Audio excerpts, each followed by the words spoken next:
Ikhwan akhwat rahimakumullah. Ma'asyiral ikhwan rahimakumullah. Dalam kitab Fadhailus Syuhur, huruf mim yang kedua, Pangersa Abah menerangkan tentang mahabbatullah, mencintai Allah.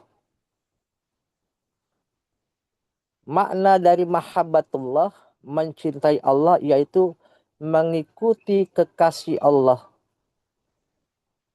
Di dalam kitab Fadhailus Syuhur dikatakan yaitu baginda Nabi besar Muhammad Shallallahu Alaihi Wasallam. Tetapi untuk kita semua mengikuti kekasih Allah yaitu Syekh Muhammad Abdul Ghaus Syekhul Maslul secara totalitas. Tidak ada nama perkataan nanti, belakangan, atau sebentar lagi. Totalitas kita tunjukkan bahwasannya bila engkau ingin dicintai oleh Allah, cintai orang yang dicintai oleh Allah Subhanahu wa taala. Maka dikatakan mutaba'atu habibillah, ikuti para kekasih Allah. Bagaimana kita mengikuti kekasih-kekasih Allah agar kita bisa dicintai oleh Allah Subhanahu wa taala. Maka Allah Subhanahu wa taala berfirman dalam surat Al-Hasyr ayat 7, bagaimana di dalam kitab ini Pangersa Abah menerangkan bahwasanya apa yang diberikan oleh Rasul kepadamu maka ambillah, dan apa yang dilarang maka tinggalkanlah. Ini adalah sesuatu yang pasti, sesuatu yang harus betul-betul bisa terpola dalam kehidupan kita, terpola dalam namanya akal kita. Bila mana seseorang ingin dicintai oleh Allah, maka lewati frekuensi yang Allah berikan kepada kita. Frekuensi yang diberikan Allah untuk dicintainya adalah mengikuti frekuensi para kekasih-kekasih Allah. Kemarin, setelah ba'da khutbah Jumat di Masjid Al-Barokah, saya ditanya oleh jamaah, karena viralnya daripada Pangersa Abah dengan keadaan apakah betul Pangersa Abah Aos punya batu Hajarul Aswad. Maka saya dengarkan semua keluh kesah daripada jamaah di situ. Karena kebetulan penyampaian khutbah Jumat yang saya sampaikan kepada mereka, dipinjamnya lisan saya oleh Guru Agung, adalah menyampaikan bagaimana kemustajaban daripada kalimat tauhid, kalimat la ilaha illallah. Maka dengan viral tersebut, mereka bertanya langsung, Ustadz, apakah betul Abah Aos itu punya Hajar Aswad? Maka saya menyampaikan kepada mereka, sesuatu yang memang terlihat mudah, tapi sulit untuk dijawab. Tetapi kita bergantung kepada Guru Agung kita, bagaimana menjawab dengan persoalan yang ada di kalangan masyarakat tersebut. Maka saya jawab, andaikan Rasulullah Shallallahu Alaihi Wasallam tidak mencium batu tersebut, maka Sayyidina Umar pun tidak akan mau mencium batu tersebut. Batu itu adalah simbol, bentuk bagaimana rasa kecintaan manusia kepada Allah, kepada manusia yang diberikan keluasan kecintaannya kepada Allah. Maka saya berikan ilustrasi kepada mereka semua. Bagaimana batu Hajar Aswad dikala mereka tawaf dimulai dengan rukun aswadi, mereka berkeliling 7 kali. Maka itu pun sama dengan peristiwa yang disampaikan, sering disampaikan. Dikala Syekh Abi Yazid Al-Bustami akan namanya pergi ke Mekah untuk melaksanakan ibadah haji. Dia mampir ke Kufah. Apa yang dikatakan oleh sahabatnya? Jangan engkau ke sana. Dikala engkau tawaf ke tempat yang tidak ada zatnya, tidak ada namanya. Tapi engkau tawaf di depanku 7 kali, maka engkau seperti tawaf dengan orang yang senantiasa mengingat Allah. Maka saya sampaikan, Hajar Aswad yang ada di Ka'bah itu keluar dari dalam bumi. Hajar Aswad yang ada Ka'bah adalah keluar dari atas langit, yaitu meteor. Tujuannya apa? Sebagai simbol kecintaan kita kepada Allah. Andaikan orang-orang yang tidak mampu, tidak bisa menuju ke Mekah dengan persoalan tidak punya uang, tidak punya biaya, maka mereka selamanya tidak akan bisa datang ke Baitullah. Baitullah hakiki yang saya katakan qulubul mukmin Baitullah. Hati orang mukmin adalah rumahnya Allah yang senantiasa hatinya beribadah mencintai Allah dengan segala laku, tindak tanduk dan perbuatannya. Maka dijelaskan seperti itu. Maka mereka mengerti semua itu. Dan mereka inginkan bagaimana nantinya mereka mendapatkan kecintaan dari Allah. Maka saya sampaikan kepada mereka, ibadah-ibadah yang kita lakukan hanya peragaan, belum penyawaan, apalagi perasaan.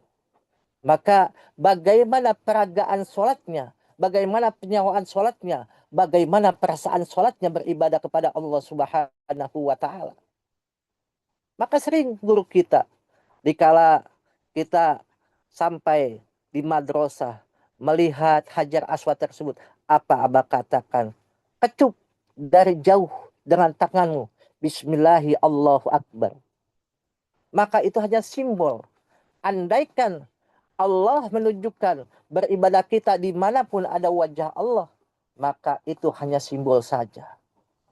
Ini pengertian bagaimana kita mengikuti guru kita untuk menyampaikan frekuensi itu agar senantiasa Allah berikan mutmainah dalam diri kita. Karena di mimpi pertama itu dikatakan mujahadatun nafs. Tidak akan sampai mujahadatun nafs kalau abah terangkan dalam hal ini hanya 3 nafsu, yaitu nafsu amarah, lawamah, dan mulhamah. Tidak disampaikan, tapi disampaikan langsung kepada mutmainah. Bagaimana pencapaian-pencapaian itu? Maka harus didasari dengan cinta kepada Allah. Maka Qori tadi menyampaikan, jangan sampai kita berpecah belah. Pegang wa'tasimu bihablillahi jami'a wala tafarraqu. Berpeganglah jangan pada tali Allah, janganlah berpecah belah. Berpegangnya itu pageh kukuh, kita hanya melihat tindak tanduk hal perbuatan ibadah daripada Syekh Mursyid. Maka yang kedua mereka bertanya, kenapa tadi Ustadz pas sholat di depan, pas hayal sholat sudah berdiri? Apakah ada di dalam namanya hadis Nabi? Maka saya jabarkan bagaimana perkataan wa ma arsalnaka illa rahmatan lil alamin. Dan tidaklah kuutus wahyu atau kiai semua sebagai rahmat seluruh alam. Bagaimana kaknya itu? Bukan kepada Rasulullah. Rasulullah terlalu jauh. Tapi bagaimana kita mengikuti Rasul, utusan yang diutus oleh Allah pada saat ini agar kita bisa beribadah kepada Allah. Karena dia bilang, kenapa kita berkomunitas sholat? Kita melaksanakan sholat sunnah maupun wajib dengan namanya hayal sholat sudah berdiri. Tidak akan takut-takut lagi. Maka saya jelaskan semua itu. Bagaimana kita menunjukkan. Jangan sampai orang salah dengan menafsirkan bagaimana kecintaan kepada Rasulullah, kecintaan kepada Allah Subhanahu wa Ta'ala, kalau tidak diwujudkan dalam kehidupan sehari-hari bersama orang-orang yang dicintai oleh Allah Subhanahu wa Ta'ala. maka merugi. Di zaman bangsa Abbas menjadi ikhwan akhwatnya Abbas, tapi tidak melaksanakan apapun yang disampaikan oleh guru kita, masih menentang, masih menunda semuanya.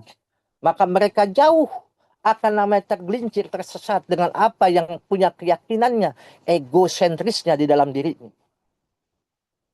Maka dalam mahabbah tersebut, bagaimana mahabbatullah bisa terwujud dalam kitab riwayat Aulia dikatakan oleh Syekh Abdul Husain bin Bannan bahwasanya banyak cabang-cabang tentang mahabbah kecintaan. Syekh Abdul Husain bin Bannan menerangkan cabang-cabang mahabbah berasal dari keistiqomahan mengingat perbuatan baik Allah. Kalau kita istiqomah daim dimanapun melihat perbuatan baik Allah, maka itu awal daripada bagaimana kita bisa mencintai. Contoh, kita melihat sosok guru agung kita. Bagaimana kebaikan-kebaikan beliau kepada seluruh ikhwan dan akhwat. Tidak pandang kaya, tidak pandang miskin, tidak pandang apapun. Mereka diibaratkan adalah makhluk-makhluk Allah yang Allah ciptakan dengan kebaikan-kebaikan Allah segala rupa dan perbuatan. Maka itu yang harus kita lihat. Bagaimana kita bisa mencintai apa yang diberikan oleh Allah Subhanahu wa Ta'ala. Maka siapa orang yang daim mengingat perbuatan baik Allah, kepadanya niscaya aroma mahabbah tak lama lagi akan menghembus semerbak dalam diri kita. Kan sudah dikatakan oleh Syekh Maimun Jubair, Mbah Maimun, kalau kamu tidak mampu sholat malam, ya ojo sholat malam. Nek orang mampu untuk puasa, ya ojo puasa. Nek orang mampu untuk sodakoh, jangan sodakoh. Jangankan sodakoh, untuk namanya kehidupan sehari-hari aja tidak punya. Tapi jangan jadikan hati kamu elek, jelek. Jadikanlah hati kamu yang Allah berikan, yang Allah titipkan kepada kamu, hati-hati orang-orang yang sedang menimbulkan kebaikan, husnuzon kepada apapun yang dilihat dengan batin. Maka perbuatan baik Allah kepada hamba-hambanya, perbuatan kebaikan-kebaikan Allah yang Allah sampaikan kepada guru kita, tidaklah terhitung oleh angka dan tidaklah terbatas oleh batas-batas dengan pandangan mata, dengan jangkauan kaki, dengan pendengaran kuping kita. Maka tidak adalah seorang yang duduk memikirkan muhasabah diri dengan perbuatan baik Allah kepadanya, melainkan ia mendapati bahwa Allah Al-Muhit meliputi dirinya dengan perbuatan baiknya dan dari segala sisi. Maka kalau kita ingin mencari muhasabah dengan diri kita, sejauh mana kita sudah menjalankan amaliyah mursyid, sejauh mana kita sudah menjalankan maklumat, sejauh mana kita mendapatkan irsyadat dari guru kita, itu kita pahami terlebih dahulu. Agar kita melihat ke dalam, tidak melihat keluar. Tapi di dalam itu kita lihat, apakah pantas untuk kita menjadi orang-orang yang dicintai oleh Allah Subhanahu wa Ta'ala. Kalau kita tidak bisa melewati tangga mencintai orang yang dicintai oleh Allah Subhanahu wa Ta'ala. Maka dalam kitabnya Al-Mahabbah wa Asyaq wa Al-Uns wa Al-Ridha, dalam kitab bagian daripada kitab Ihya Ulumuddin, Imam Al-Ghazali menjelaskan hakikat bahwa perbuatan baik apapun yang kita temui dalam kehidupan kita, siapapun kita, sesungguhnya sang pelaku dengan perbuatan baik pada hakikatnya kepada manusia, pada syariat kepada manusia, hakikatnya dia berbuat baik kepada Allah, maka Allah akan mencintainya. Maka kita lihat bagaimana guru kita menyenangkan kita, memberikan kebaikan kepada kita. Supaya apa? Kalau kita ingin dicintai oleh Allah dengan sebenar-benarnya, cintailah, ikut kepadaku, maka senantiasa Allah mencintai kita. Maka siapa orang yang berfokus dengan namanya perbuatan kebaikannya yang Allah timbulkan dengan sifat-sifatnya, maka ini semua menjadikan bekal kita untuk senantiasa mendapatkan bidayatul hidayah. Maka siapa orang yang merasakan buahnya amalnya untuk senantiasa di dunia, itu bukti bahwa amalnya diterima di akhirat. Maka kita berlomba-lomba. Selagi masih ada guru kita, selagi kita masih sehat, selagi kita masih kuat, selagi kita punya harta, kita senantiasa mencintai orang yang dicintainya dengan akhlaknya, dengan perbuatannya, dengan hartanya, dengan amalnya, agar kita terbawa menjadi orang-orang yang dicintai oleh Allah Subhanahu wa taala. Berkah semuanya, segalanya selamanya. Mohon maaf. Wallahul muwafiq ila aqwamit thoriq. Wassalamualaikum warahmatullahi wabarakatuh.